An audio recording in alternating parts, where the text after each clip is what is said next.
तो इस प्रश्न में आपसे पूछ रहे हैं अभी हाल ही में डूरंड कप खिताब किसने जीत लिया? तो आंसर होगा मोहन बागान ने। बात चल रही है डूरंड कप की, इसका संबंध फुटबॉल से है और ये एशिया का सबसे पुराना फुटबॉल टूर्नामेंट है और 2023 में इसका कौन सा संस्करण 132वां संस्करण हुआ और फाइनल खेला गया मोहन बागान और ईस्ट बंगाल के बीच में। तो मोहन बागान विजेता रहा, किसको हराया? ईस्ट बंगाल को। फाइनल कहाँ पे हुआ? कोलकाता में, कोलकाता के साल्ट लेक स्टेडियम में। और वैसे ये जब से ये डूरंड कप शुरू हुआ है, पहली बार ये 1888 में हुआ था, तब से सबसे सफल टीम कौन सी रही? तो आंसर होगा मोहन बागान। अभी तक 17 बार जीत चुकी है ये इस टूर्नामेंट को और इसमें गोल्डन बॉल का पुरस्कार जीता है नंद कुमार सेकर ने, गोल्डन बूट का अवार्ड जीता है डेविड लाल लान सांगा ने और गोल्डन ग्लव अवार्ड जीता है विशाल केथ ने।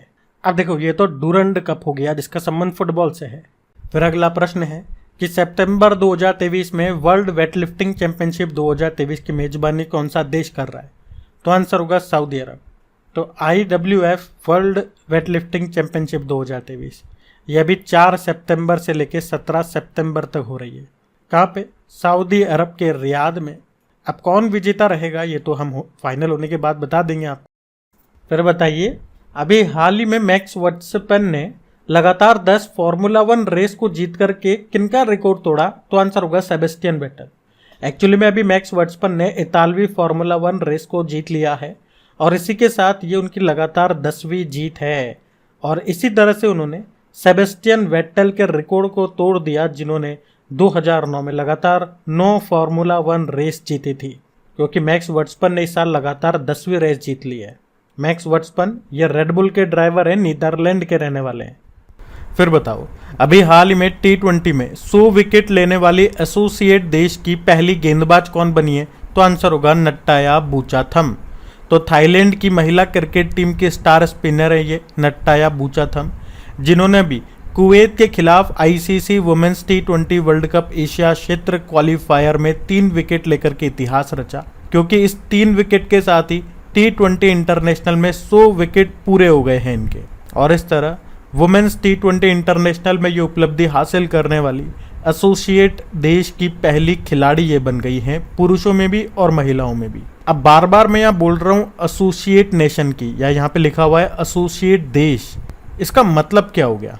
तो देखो एसोसिएट नेशन वो देश होते हैं जहाँ क्रिकेट मजबूती से स्थापित और संगठित है, लेकिन पूर्ण सदस्यता के लिए ये योग्य नहीं है। जो ICC की सदस्यता मिलती है वो इनके पास नहीं है। इसीलिए प्रश्न में स्पेशली लिखा गया है कि T20 में 100 विकेट लेने वाली एसोसिएट देश की पहली गेंदबाज बनी है। वैसे एसोसिएट देश नहीं लिखोगे तो ऐसे तो इनके अलावा और भी प्लेयर है ऐसा कर चुकी हैं, लेकिन स्पेशली लिखा जाता है अगर एग्जाम में कि एसोसिएट नेशन की पहली गेंदबाज कौन है, तो फिर आंसर नट्टाया बूचाथम है। चलिए फिर बताइए अभी हाल ही में 2023 टाटा स्टील शतरंज इंडिया महिला रैपिड टूर्नामेंट में कौन विजेता रहा?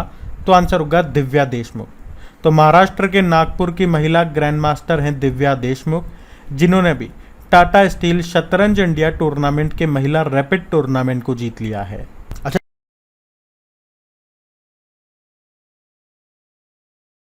चलिए फिर बताइए अभी हाल ही में किस रेलवे जोन ने PMI दक्षिण एशिया पुरस्कार 2023 को जीता?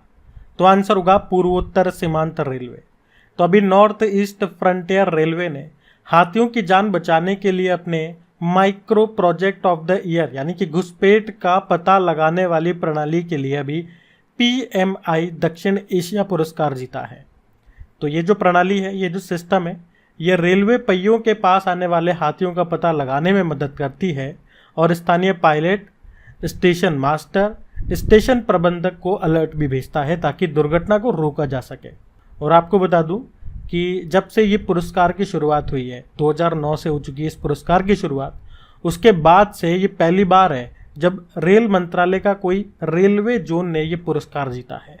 पूर्वोत्तर सीमांत railway, north east frontier railway ने जीता ये PMI दक्षिण एशिया पुरस्कार।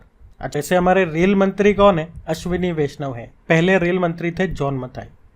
और वैसे अभी रेलवे बोर्ड की पहली महिला अध्यक्ष कौन बनी है? जया वर्मा सिन्हा बनी है। ये नाम जरूर याद रखना आप। फिर बताइए अभी हाल ही में किसे डायबिटोलॉजिस्ट ऑफ द ईयर 2023 से सम्मानित किया गया? तो आंसर होगा डॉक्टर नवनीत अग्रवाल को। तो बीट ओ के मुख्य नैदानिक अधिकारी हैं डॉक्टर नवनीत अग्रवाल, जिनको उनकी असाधारण चिकित्सा सेवा और मधुमेह से पीड़ित लोगों के जीवन में सुधार के प्रति समर्पण के लिए अभी डायबिटोलॉजिस्ट ऑफ द ईयर 2023 से सम्मानित किया गया। अच्छा, रवि कन्नन का नाम तो मोस्ट इंपॉर्टेंट रहेगा। अभी रेमन मैग्सेसे अवार्ड 2023 के बारे में हमने पढ़ा था। याद रखना, रेमन मैग्सेसे अवार्ड इन्हें एशिया का नोबेल पुरस्कार भी कहा जाता है। 4 लोगों को दिया गया, जिसमें से एक भारतीय हैं रवि कन्नन। अभी शांता थोटम के बारे में पढ़ा था। ब्रिक्स फोरम में वर्ल्ड इनोवेशन अवार्ड मिला था। और ललित नटराजन इकबाल मसीह पुरस्कार 2023 मिला इन्हें बाल श्रम उन्मूलन के लिए। ध्यान रखना, ये भी बढ़ते आगे। चलिए फिर बताइए अभी किसे doctor VG Patel memorial award 2023 से सम्मानित किया गया? तो आंसर होगा सत्यजीत मजूमदार को। तो Tata institute of social sciences के school of management and labour studies के डीन हैं सत्यजीत मजूमदार, जिनको भी उद्यमिता को बढ़ावा देने में उनके योगदान के लिए doctor VG Patel memorial award 2023 से सम्मानित किया गया। ये जो डॉक्टर वीजी पटेल थे, जिनके नाम पे ये पुरस्कार दिया जाता है, उन्हें भारत पे उद्यमिता आंदोलन का जनक माना जाता है। और अभी ये पुरस्कार दिया गया सत्यजीत मजूमदार को, ये नाम याद रखना। बाकी अभी अरुंधति रॉय लेखिका हैं ये, उन्हें अभी उनके उपन्यास आज़ादी के लिए 45वां यूरोपियन निबंध पुरस्कार मिला था। उसी तरह से सलमान रुश्दी, और इनके अभी लेटेस्ट बुक आई थी विक्ट्री सिटी, और अभी इनको जर्मन शांति पुरस्कार भी मिला। और डॉक्टर नित्या अब्राहिम यंग यूरोलॉजिस्ट पुरस्कार इनको मिला था। तो ये नाम भी न्यूज़ में थे, इनको भी ध्यान रखना। बढ़ते आगे।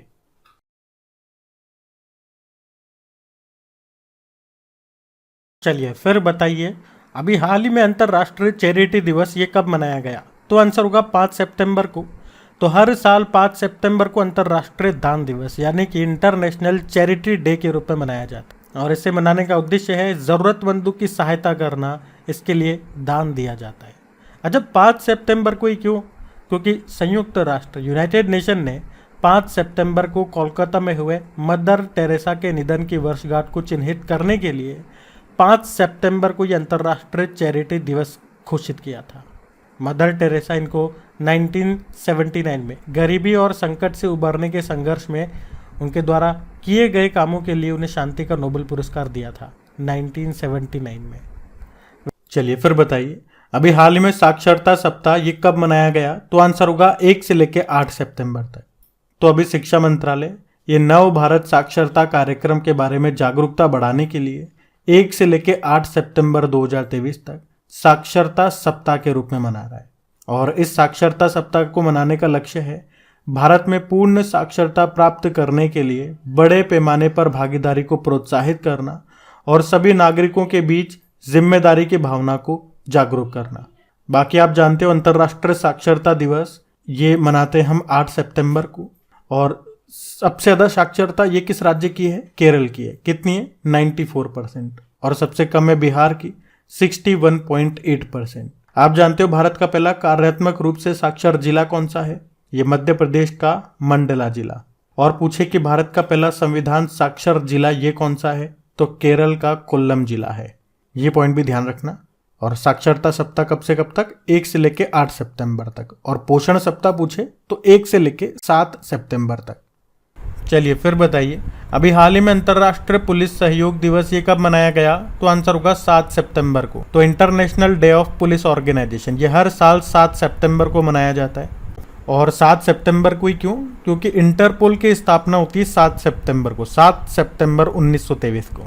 तो आप देख सकते हो इस साल 2023 में इंटरपोल की स्थापना हुए 100 वर्ष पूरे हो चुके हैं। इंटरपोल ये दुनिया का सबसे बड़ा इंटरनेशनल पुलिस ऑर्गेनाइजेशन है। और इसमें कितने देश शामिल हैं? तो 195, भारत भी इसमें शामिल है। फुल फॉर्म हो जाती है इसकी international criminal police organisation. Headquarters है लियोन फ्रांस में। और इसके प्रेसिडेंट कौन है? अहमद नसीर अल रईसी। ये यूनाइटेड अरब अमीरात के हैं।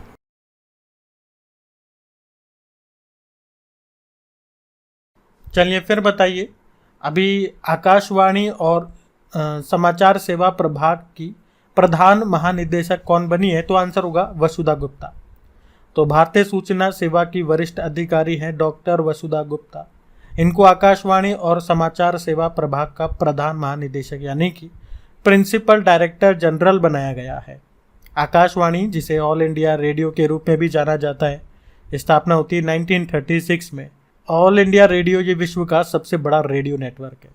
वैसे आप जानते हो अभी काजीरंगा नेशनल पार्क की पहली महिला क्षेत्र निदेशक बनी थी डॉक्टर सोनाली घोष, और पाकिस्तान में भारत की पहली बार कोई महिला उच्चायुक्त बनी है, गीतिका श्रीवास्तव नाम है। और नेशनल ग्रीन ट्रिब्यूनल के अध्यक्ष बने अभी प्रकाश श्रीवास्तव नाम है। ध्यान रखना ये नाम भी इम्पोर्टेंट है। बढ़ते आगे। फिर बताइए, अभी हाल ही में भारत की अग्रणी नवीकरणीय ऊर्जा कंपनी सात्विक सोलर ने कंपनी के ब्रांड एम्बेसडर के रूप में भी किसे नियुक्त किया? तो आंसर होगा रविंद्र जडेजा को। तो सात्विक सोलर ये भारत की नवीकरणीय ऊर्जा कंपनी है जो प्रीमियम क्वालिटी वाले सोलर मॉड्यूल बनाती है, और अभी इसी कंपनी ने रविंद्र जडेजा को अपना ब्रांड एम्बेसडर बनाया है। फिर बताइए, अभी हाल ही में नेस्कॉम के अध्यक्ष के रूप में किसे नियुक्त किया गया? तो आंसर होगा राजेश नामवीर को। तो अभी कॉग्निजेंट इंडिया के अध्यक्ष और प्रबंध निदेशक हैं राजेश नामवियार, और इन्हीं को अभी नेस्कॉम का नया अध्यक्ष नियुक्त किया गया है। और किनका स्थान लिया उन्होंने? अनंत माहेश्वरी का स्थान लिया है। नेस्कॉम ये भारत में टेक्नोलॉजी का एक सबसे बड़ा संगठन है, एक नॉन प्रॉफिटेबल ऑर्गेनाइजेशन है। फुल फॉर्म होती है national association of software and services company, और स्थापना कब होती है? 1988 में। इसका हेडक्वार्टर मिलेगा नोएडा यूपी में, और अब इसके नए अध्यक्ष कौन है? राजेश नामवीर हैं। बाकी अभी जानते हो प्रेस इन्फॉर्मेशन ब्यूरो के प्रधान महानिदेशक बने थे मनीष देसाई। रेलवे बोर्ड की चेयरमैन और सीईओ बन चुकी हैं जया वर्मा सिन्हा। इस पद पर आने वाली पहली महिला है, तो नाम इंपॉर्टेंट है। और नेशनल ग्रीन ट्रिब्यूनल के नए अध्यक्ष बने हैं प्रकाश श्रीवास्तव। ये नाम न्यूज में है और इंपॉर्टेंट है, तो ध्यान रखना। बढ़ते आगे।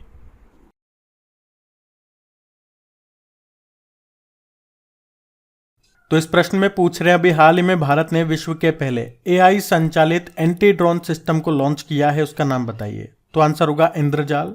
तो हैदराबाद की एक रोबोटिक्स कंपनी है जिसका नाम है ग्रीन रोबोटिक्स, जिसने एआई द्वारा संचालित एक एंटी ड्रोन सिस्टम को डेवलप किया है जिसका नाम इंद्रजाल है।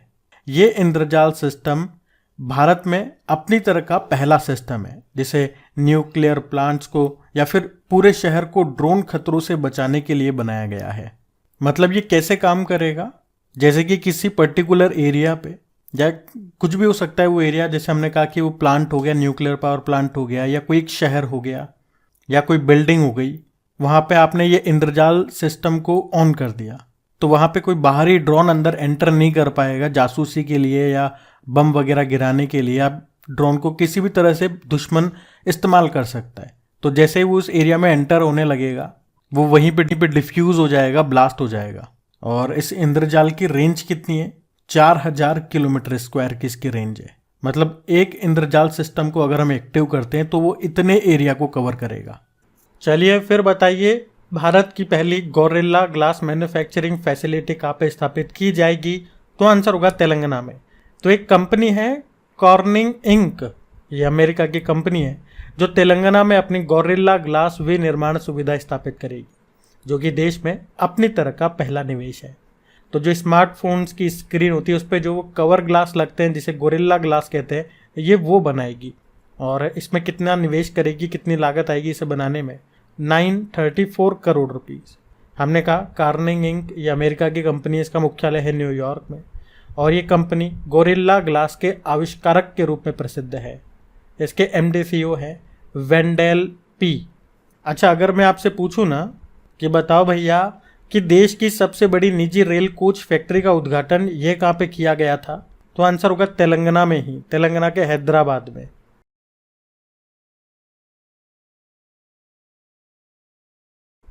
फिर बताइए, अभी सितंबर 2023 में एन वलारमथी का निधन हो गया, वे किस लिए जाने जाती थी?